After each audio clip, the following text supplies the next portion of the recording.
Conversamos com o senhor José Renato Margon. Ele é presidente do Círculo Trentino de Vitória, Espírito Santo. Constituiu uma chapa para concorrer às eleições dos comitês que está em curso. Houve uma surpresa no caminho. A burocracia o venceu. Como é que foi isso, doutor Margon? Bom, quando eu resolvi formar uma chapa para concorrer às eleições, e procurei, inclusive, formar uma chapa com um viés totalmente cívico, ou seja, convidei 12 candidatos, pessoas envolvidas com associações, o presidente do Círculo Trentino do Rio de Janeiro, vice-presidente do Círculo Trentino de Colatina, ex-presidente do Círculo Trentino de Venda Nova, e assim por diante, outras pessoas envolvidas já diretamente com a comunidade, dentro de um viés cívico. Entretanto, nós pegamos os requisitos básicos para a formação da chapa, que era a 100 apoiadores e 12 candidatos, e fomos ao campo buscar esses apoios. Muito trabalho, e até para explicar ao apoiador o que era a Comites, porque a maioria fala assim, eu estou te apoiando em quê? Essa eleição é para quê? Então, a explicar o Comites e tal, conseguimos reunir 110 apoios, num tempo bem curto. E conseguimos selecionar os 12 candidatos. Houve daí, na minha parte, um descuido que eu deveria ter incluído mais candidatos, né? E também mais apoio, apesar que os apoios foi uma dificuldade muito grande. E eu fui ao Rio de Janeiro registrar a chapa, ciente de que eu tinha cumprido os requisitos básicos. Apresentei a chapa. Na oportunidade, um dos nossos candidatos, o Rio de Janeiro não conseguiu emitir o certificado eleitoral dele, registrado no Ministério, porque a Comune não tinha informado. E o próprio consulado, na pessoa do senhor Vincenzo, se encarregou de buscar junto à Comune esse registro.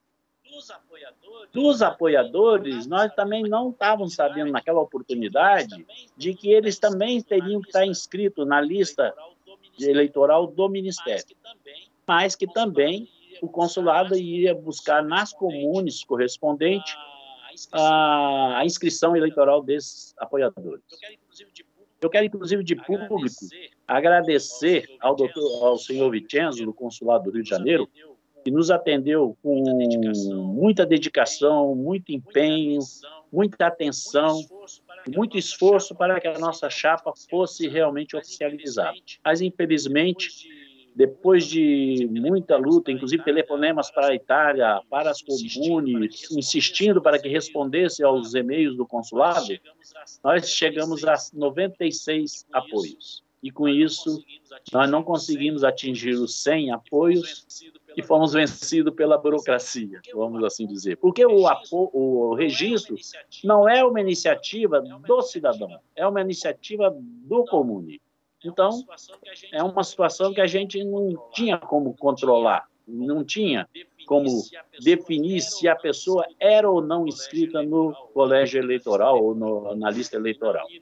E no momento que você vai buscar um apoio, é muito difícil o cidadão italiano, o ítalo-brasileiro principalmente, ter informações básicas sobre o seu registro e até sobre o seu AIRE, até sobre o seu número de pasta no consulado, a maioria não conhece. Então, essa foi o que aconteceu, que nos tirou da participação na eleição. Doutor Margon, eu lhe pergunto uma coisa. Esses apoiadores, no entanto, estavam todos inscritos no consulado do Rio de Janeiro. A situação deles perante o consulado era normal? A pergunta básica que nós fazíamos quando pediu o apoio era saber se ele era inscrito no AIRE do consulado do Rio de Janeiro. Essa era a pergunta básica que a gente fazia, e muitos deles, inclusive a nossa candidata que teve um problema também da inscrição eleitoral, ela é inscrita no AIRE do Rio de Janeiro. Tá, inclusive para emitir o passaporte. Mas, infelizmente, a comune dela respondeu que ainda não tinha feito a inscrição, não tinha feito a transcrição. Dentre esses apoiadores que foram excluídos, algum deles já tinha, inclusive, votado em eleições anteriores?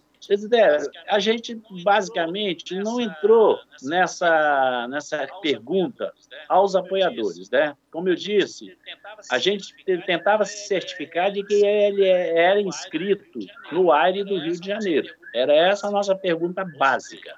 Ou seja, que ele pertencia à nossa jurisdição. Não era um cidadão italiano, de repente, que tinha o AIRE ou na Itália ou em outro consulado.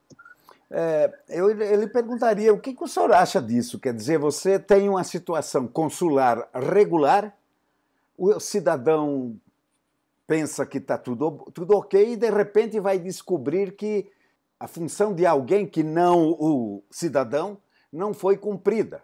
Essa transcrição não foi feita. E é o cidadão que é penalizado. O que o senhor diz disso? Olha, eu cheguei até colocar isso para o consulado, entendeu? Por que nós estaríamos sendo penalizados de uma iniciativa que não é nossa, entendeu?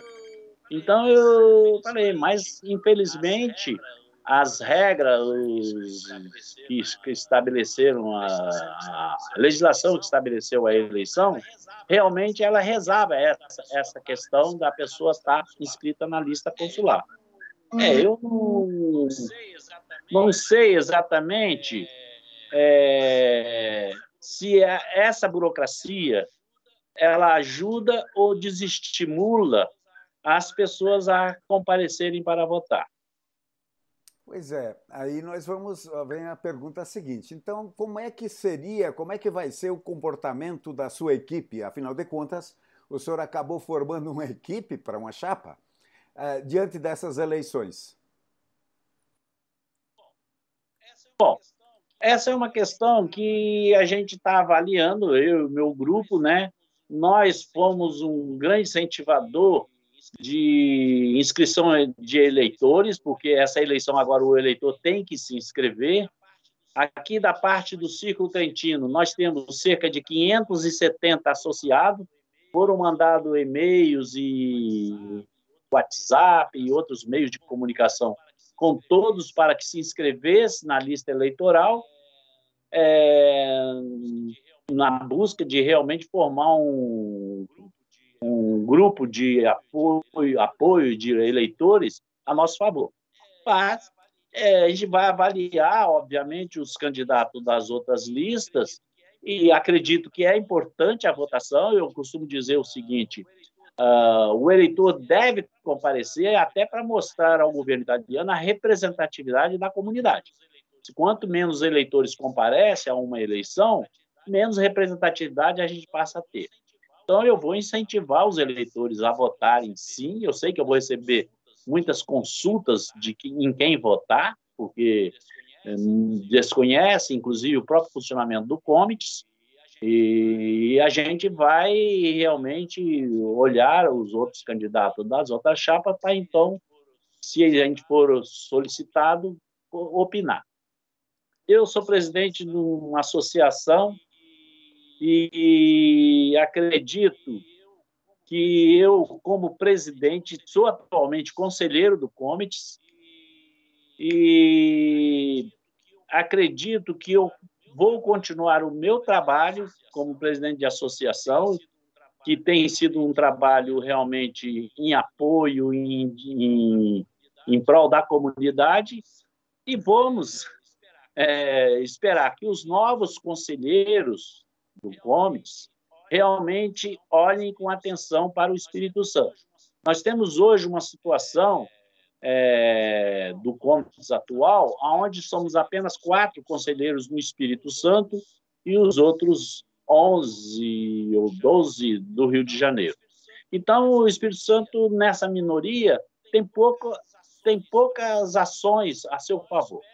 Então, eu espero que nesse Comites se constitua pelo menos 50% a 50%, para que a gente possa trazer alguns benefícios ou apresentar alguns projetos que beneficiem a nossa comunidade. Esse é o meu projeto. E eu quero também dizer o seguinte: a minha chapa levou o nome de Unione degli Italiani Trentini. Por quê? Porque eu acho que é importante desenvolver uma união entre italianos e descendentes de Trentino. Porque, logicamente, o Trentino, depois que ele adquire a cidadania italiana, ele é um italiano. Mas nós temos muitos descendentes trentinos que, limitados pela Lei 379, não puderam obter a sua cidadania. E um dos projetos é tentar lutar no objetivo de que seja restabelecido esse direito aos descendentes de trentinos.